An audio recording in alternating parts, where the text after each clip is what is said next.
श्रोतिः नमस्कार। यदा यदा हि धर्मस्य ग्लानिर्भवति भारत, अधर्माने जगाला वेठीस धरलं जातं, तेव्हा धर्म पुनर्स्थापनेसाठी परमेश्वर अवतार घेणार हे प्रभुवचन। भारतीय संस्कृती ज्यांच्यावरील विश्वास श्रद्धेने सुखे नैव वाटचाल करते, त्या योगेश्वर श्रीकृष्णाचा जन्मदिवस, त्यालाच श्रीकृष्ण जन्माष्टमी म्हणतात। भगवान श्रीकृष्ण त्रिभुवनाचे संचालन करणारे म्हणून त्यांची ओळख। या विश्वात सर्वत्र व्यापलेला असा हा परमात्मा म्हणजे भगवान श्रीकृष्ण। मग सर्वांना समसमान भाग्य का लाभत नाही? जगात एकाच वेळी सज्जन शक्ती दुर्जन शक्ती एकाच वेळी का कार्यरत असतात? खरा धर्म म्हणजे काय? मग मनुष्याचं वागणं कसे असावे? अशा सर्वच प्रश्नांची उत्तरं देते ती श्रीकृष्णानं सांगितलेली गीता। या पृथ्वीवर जेव्हा जेव्हा अधर्म वाढतो तेव्हा तेव्हा अधर्माच्या विनाशासाठी मी अवतार घेतो असं भगवान म्हणतात।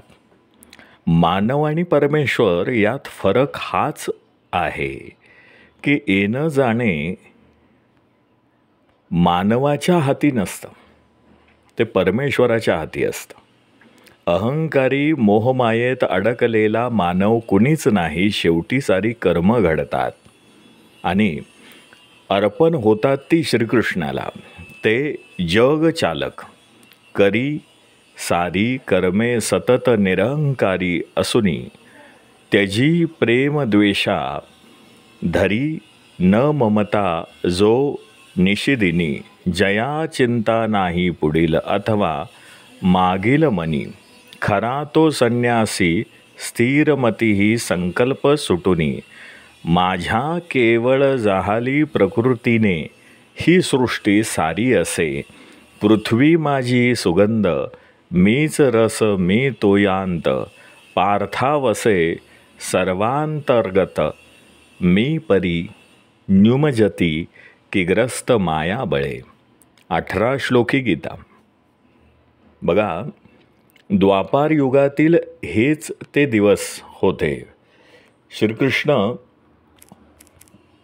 श्रावण सरीनी ही धरणी माताच काय, परंतु झाडे वेली पशुपक्षी सारेच आनंदून जातात, पण चिंतेत होते ते मात्र वासुदेव।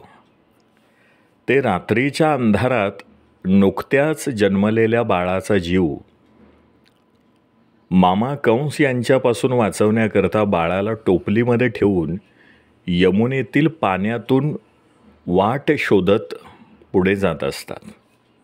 यमुना नदी ही जिद्दीपणानं वासुदेवांची परीक्षा बघत असते। यमुनेची ती पाण्याची पातळी, पाणी अगदी डोक्यापर्यंत चढू लागलेलं असतं। वासुदेवाने टोपली डोक्यावर घेतलेली असते।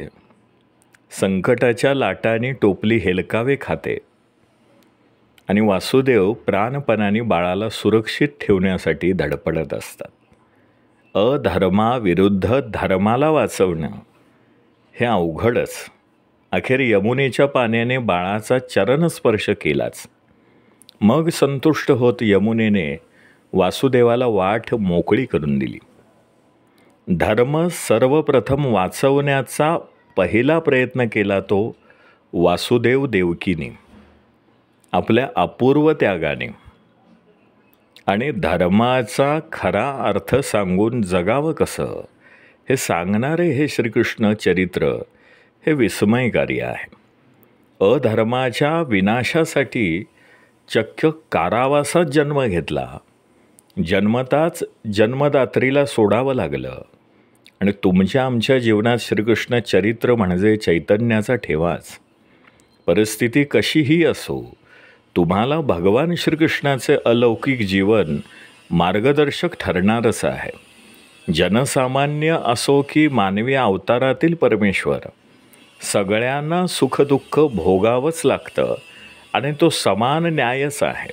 पण तरीसुद्धा हा समान किंवा हा सामना जो आहे कसा करावा हे सांगणारे श्रीकृष्ण चरित्र आहे.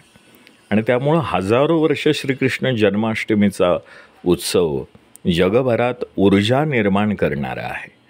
आज भाविक मनाने पुन्हा गोकुळात प्रवेश करणार, ही श्रीकृष्णाची लीला अनुभवणार, भारतीयांच्या जीवनातील श्रीकृष्णाशी भावनिक नातं आहे सगळ्या भारतीयांचं. आणि जेव्हा प्रत्येक घरात बालकाच्या येण्याचाही आनंद साजरा होतो, तिथे प्रत्यक्ष श्रीकृष्णाच्या जन्माचा जल्लोष तर वेगळाच असतो. आणि म्हणून अजन्मा जन्मासी आला, कारागारी अंधकारी श्रीकृष्ण जन्म झाला, असं म्हटलं जातं.